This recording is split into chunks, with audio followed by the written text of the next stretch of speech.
اللہ تبارک و تعالیٰ نے فرمایا کہ دعا اس طریقے سے مانگو کہ سیدھے راستے پر چلا، اور پھر اس کے بعد رب نے ہمیں جواب کیا عطا فرمایا، صراط الذین انعمت علیہم، ان لوگوں کا راستہ جن پر تو نے انعام کیا ہے۔ تو اب انعام کس پر ہے؟ اولئک الذین انعم اللہ علیہم من النبیین والصدیقین والشہداء والصالحین، فرمایا کہ انعام ان پر ہے کہ اللہ کے جو نیک بندے ہیں، جو نبی ہیں، جو شہید ہیں، جو صالحین ہیں، ان تمام پر اللہ تبارک و تعالیٰ نے انعام فرمایا ہے، اور ان سے مدد حاصل کرنا در حقیقت اللہ تبارک و تعالیٰ سے مدد حاصل کرنا ہے۔ تو کسی غیر خدا سے مدد حاصل کرنا اس وقت تک شرک نہیں ہوگا جب تک کہ آپ اس غیر خدا کو خدا سمجھ کر مدد نہ مانگیں۔ بت پرستوں میں اور آج کے مسلمانوں میں یہ بہت بڑا فرق ہے کہ وہ جو بت پرست تھے، جو بتوں سے مدد مانگتے تھے، قرآن کی یہ آیت بھی ہے جس میں یہ کہا گیا ہے کہ تم ان سے مدد کیوں مانگتے ہو، یہ تو اپنے اوپر سے مکھی نہیں ہٹا سکتے، اور اگر مکھی ان کا کچھ لے کر چلی جائے تو اس کے پیچھے جا بھی نہیں سکتے۔ تو یہ کہا گیا کہ دیکھو سمجھو، یہ اللہ کے ولیوں کے بارے میں تو کہا گیا ہے کہ تم کسی قبر پر چلے جاؤ تو قبر پر مکھی بیٹھ جائے تو مکھی نہیں ہٹا سکتا صاحب قبر، اور اگر وہ مکھی اس قبر والے کا کچھ لے کر چلی جائے تو پھر وہ اس کے پیچھے بھی نہیں جا سکتا۔ کہا کہ دیکھو تم بھی مانگتے ہو، اللہ نے تو فرمایا یاد رکھیے یہ جو آیت جو میں نے آپ کے سامنے قرآن کی آیت کا ترجمہ پیش کیا ہے نا کہ تم ان سے کیوں مانگتے ہو، کہ یہ مکھی بھی نہیں ہٹا سکتے اپنے اوپر سے، اور اگر مکھی کچھ لے کر چلی جائے تو ان کے پیچھے دوڑ بھی نہیں سکتے ہیں۔ یہ کس کے بارے میں؟ کیا اللہ کے ولیوں کے بارے میں؟ یہ کیا اللہ کے ولیوں کی قبر کے بارے میں یہ آیت نازل ہوئی؟ جواب دیا گیا کہ نہیں۔ یہ کس کے بارے میں نازل ہوئی؟ فرمایا کہ یہ بتوں کے بارے میں نازل ہوئی ہے، کہ کفار و مشرکین کو مخاطب کر کے یہ کہا گیا کہ تم ان بتوں سے کیوں مانگتے ہو، یہ تو خود کچھ بھی نہیں دے سکتے، یہ اپنے اوپر سے اگر ان بتوں کے اوپر مکھی بیٹھ جائے تو یہ مکھی نہیں ہٹا سکتے، اور اگر مکھی ان کا کچھ لے کر چلی جائے تو مکھی کے پیچھے بھاگ بھی نہیں سکتے۔ جو اپنا نفع اور نقصان نہیں ہٹا سکتے، اپنے آپ کو نقصان سے نہیں بچا سکتے، اپنے لیے خود نفع حاصل نہیں کر سکتے، تو پھر تمہیں کیا نقصان سے بچائیں گے اور تمہیں کیا نفع پہنچائیں گے؟ تو یہ تو بتوں کے بارے میں تھی۔ اور نبی کریم صلی اللہ علیہ وسلم کا اس حوالے سے بڑا مضبوط فرمان ہے، فرمایا کہ میری امت کا بدترین شخص ہے وہ کون ہے؟ بدترین شخص فرمایا کہ وہ بدترین ہے کہ ان کے بدترین ہونے کی وجہ یہ ہے کہ وہ آیتیں جو اللہ تبارک و تعالی نے بتوں پر نازل فرمائی ہیں وہ اٹھا کر مزارات اولیاء پر چسپا کریں گے، تو یہ بدترین ہونے کی علامت ہے۔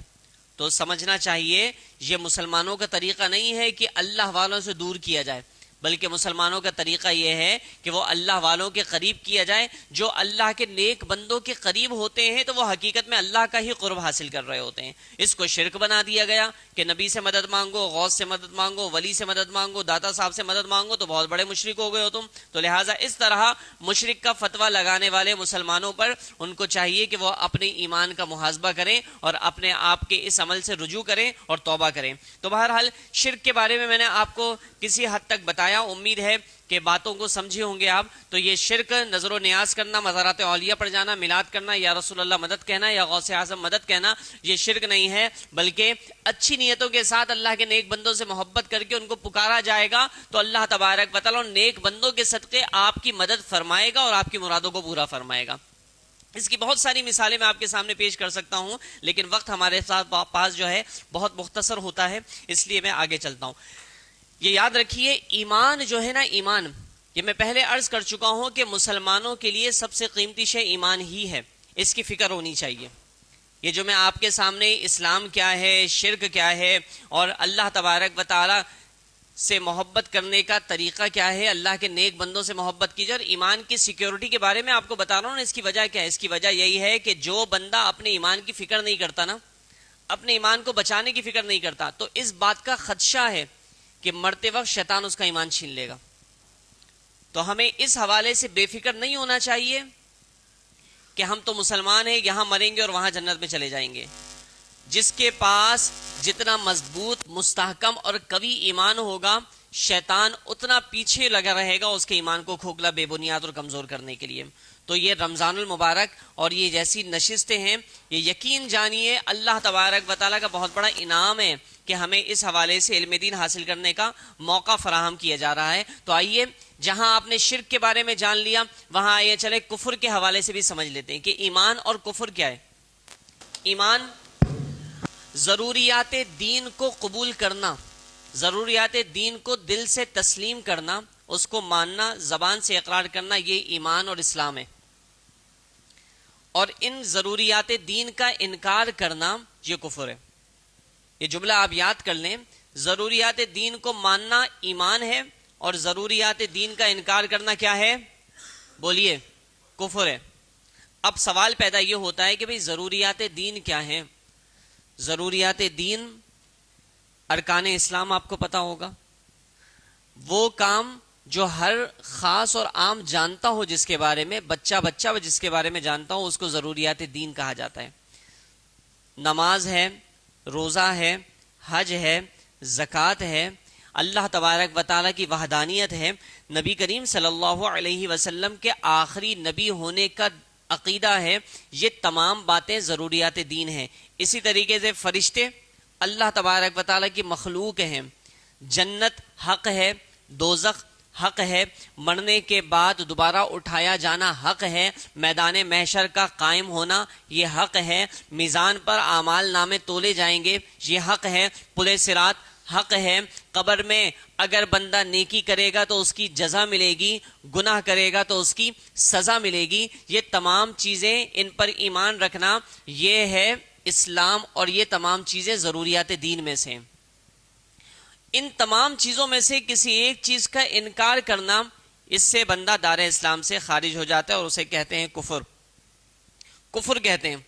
اسی طرح اللہ تبارک و تعالیٰ کی ذات کا مذاق اڑانا، اللہ تبارک و تعالیٰ کی ذات کے حوالے سے کوئی ایسی بات کرنا جو اللہ کی شان کے مطابق نہیں ہے اور اللہ کی قدرت کے تحت نہیں آتی، تو ایسا کام کرنا اور ایسا جملہ کہنا بھی بندے کو دار اسلام سے خارج کر دیتا ہے کفر کی وجہ سے۔ مثال کے طور پر شیطان وسوسے ڈالتا ہے۔ قرآن کی ایک آیت ہے، بہت مشہور آیت ہے، ہر بچے کو اس آیت کے بارے میں پتا ہوگا کہ ان اللہ علی کل شیء قدیر۔ اس کا مطلب کیا ہے کہ بے شک اللہ تبارک و تعالی سب کچھ کر سکتا ہے۔ صحیح ترجمہ لفظی کیا جائے تو ان اللہ علی کل شیء، اللہ جو چاہے وہ کر سکتا ہے، اللہ جو چاہے کر سکتا ہے۔ تو اب اس آیت کو لے کر اگر کوئی یہ کہے کہ اللہ کی طرف کسی عیب کو منسوب کرے اور وہ کہے کہ اللہ تبارک و تعالیٰ یہ برا کام بھی کر سکتا ہے، تو پھر یہ کیا ہے؟ یہ کفر کی طرف بندے کو لے جائے گا۔ کہ بعض لوگوں نے یہ نظریہ کہا کہ بھئی اللہ تبارک و تعالیٰ جو بھی برائی ہے، جھوٹ ہے، وعدہ خلافی ہے، اور میں جملے صرف سمجھانے کے لیے کر رہا ہوں کہ اگر یہ کہے کہ اللہ جھوٹ بھی بول سکتا ہے تو پھر یہ کیا ہو جائے گا؟ یہ اس کے ایمان کو کمزور کرے گا اور کفر کی طرف چلا جائے گا۔ اور یاد رکھیے شیطان یہ وسوسہ بھی دیتا ہے کہ اللہ تبارک و تعالیٰ اگر جھوٹ بول نہیں سکتا تو اللہ تبارک و تعالیٰ کی قدرت مکمل نہیں ہوئی۔ بھئی مثال کے طور پر ہم کوئی کہے کہ جناب تم یہ کام کر سکتے ہو، وہ کہے کہ ہاں کر سکتا ہو، کہ بڑے طاقتور ہو، اور کوئی کہے کہ بھئی دوسرے جگہ تم یہ کام کر سکتے ہو، کہ میں نہیں کر سکتا، تو کہا جائے گا تم اس کے مقابلے میں تمہاری طاقت کم ہے کیونکہ یہ فلاں کام کر سکتا ہے تم نہیں کر سکتے۔ اسی طریقے سے اگر ہم اللہ کے بارے میں بھی سوچتے ہیں، اللہ میں اور بندے میں بہت فرق ہے، تو اگر یوں کہا جائے کہ بھئی اللہ تبارک و تعالیٰ جھوٹ نہیں بول سکتا تو پھر اللہ کی قدرت میں یہ کمی آئے گی، اللہ کی قدرت مکمل نہیں ہے، تو اس بات کو اچھی طرح سمجھ لیجئے، اللہ تبارک و تعالیٰ کی تحت ہر وہ چیز جو اللہ کی شان کے مطابق ہے وہ اللہ کی قدرت کے تحت ہے، اور جو اللہ تبارک و تعالیٰ کی شان کے مطابق نہیں ہے وہ اللہ تبارک و تعالیٰ کی قدرت کے تحت ہی نہیں ہے، اس کا اللہ کی قدرت کے تحت آنا محال ہے، امپاسبل ہے، یہ ہو ہی نہیں سکتا۔ مثال کے طور پر میں آپ کی خدمت میں، عنوان ذرا تھوڑا سا مشکل ہے لیکن اس کو سمجھنے کی کوشش کیجئے کہ اگر کوئی یہ کہے کہ بھئی اللہ تبارک و تعالیٰ دوسرا خدا بنا سکتا ہے، دوسرا خدا بنا سکتا ہے، کوئی کہے کہ یہ اللہ کی قدرت میں ہے یا نہیں ہے، تو اگر کوئی یہ بولے گا نا کہ نہیں اللہ کی قدرت میں ہے کہ اللہ دوسرا خدا بنا سکتا ہے، وہ بندہ دار اسلام سے خارج ہو جائے گا۔ سمجھ رہے ہیں آپ؟ کیوں؟ اس لیے کہ اگر کوئی دوسرا خدا پیدا ہوگا تو وہ حقیقی خدا کے مقابلے میں ہو ہی نہیں سکتا۔ اللہ تبارک و تعالیٰ کی ذات کیا ہے؟ اللہ کب سے ہے؟ جواب دیجئے، ہمیشہ سے ہے۔ اللہ کب تک ہے؟ ہمیشہ ہے۔ اب دوسرا خدا جو پیدا ہوگا تو اس کے اندر یہ کوالٹی ہمیشہ سے رہنے کی اور ہمیشہ تک ہونے کی آئے گی؟ کبھی بھی نہیں آئے گی۔ اللہ تبارک و تعالیٰ کو جواب دیجئے کس نے پیدا کیا؟ کسی نے نہیں۔ لیکن اگر کوئی دوسرا خدا پیدا ہوگا تو اس کے اندر یہ کسی نے پیدا نہ کرنے کی کوالٹی آ سکتی ہے؟ ہرگز نہیں آ سکتی۔ تو اس لیے اللہ تبارک و تعالیٰ دوسرا خدا پیدا ہونا یہ اللہ کی قدرت کے تحت ہی نہیں ہے۔ جس طریقے سے یہ قدرت کے تحت نہیں ہے، اسی طریقے سے کوئی بھی عیب اللہ تبارک و تعالیٰ کی قدرت کے تحت آتا ہی نہیں ہے۔ جھوٹ بولنا یہ عیب ہے، وعدہ خلافی کرنا یہ عیب ہے، سونا یہ عیب ہے، مرنا یہ عیب ہے۔ یہ سارے جو عیب ہیں یہ رب تبارک و تعالیٰ ان تمام عیب سے کیا ہے؟ پاک ہے۔ تو اس لیے اللہ تبارک و تعالیٰ کی طرف کسی بھی عیب کی نسبت کرنا یہ اللہ تبارک و تعالیٰ کی ذات میں عیب داخل کرنا ہے، اور اگر کوئی اس نظریے پر قائم رہے گا تو وہ ایمان سے خارج ہو کر دائرہ کفر میں داخل ہو جائے گا۔ تو یہ کفر کے حوالے سے میں نے آپ کی خدمت میں انشاءاللہ مزید چند باتیں آپ کے سامنے پیش کی جائیں گی۔